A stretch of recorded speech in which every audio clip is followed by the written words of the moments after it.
সম্প্রতি জি বাংলার সোনার সংসার অ্যাওয়ার্ডের মঞ্চে একাধিক বিভাগে সেরার পুরস্কার জিতে নিয়েছেন জি বাংলার জনপ্রিয় ধারাবাহিক চিরদিনই তুমি যে আমার। আর এর মধ্যে সেরা জুটির পুরস্কারে পুরস্কৃত হয়েছেন যুগ্মভাবে অভিনেতা জিতু কামাল এবং শিরিন পাল। পাশাপাশি পরিণীতা ধারাবাহিক থেকে জিতেছেন উদয় প্রতাপ সিং এবং ঈশানী চট্টোপাধ্যায়। আর এই পুরস্কার প্রথমবার এরকম একটা মঞ্চে পুরস্কার পেয়ে স্বাভাবিকভাবে আপ্লুত হয়ে গিয়েছেন ছোট পর্দার অপর্ণা অর্থাৎ অভিনেত্রী শিরিন পাল। প্রথম প্রসঙ্গত উল্লেখ্য, এটি তার ডেবিউ, প্রথমবার চিরদিনই তুমি যে আমার ধারাবাহিকে ছোট পর্দায় কাজ।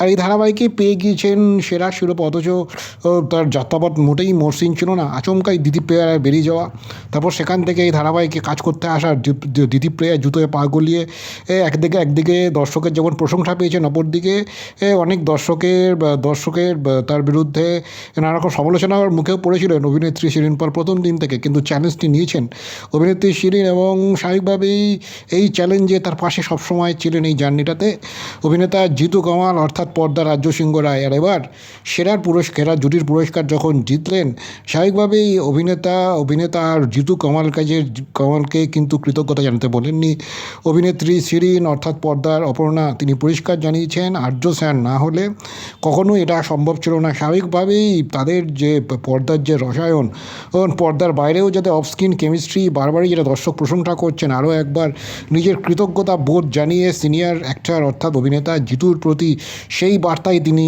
দিলেন।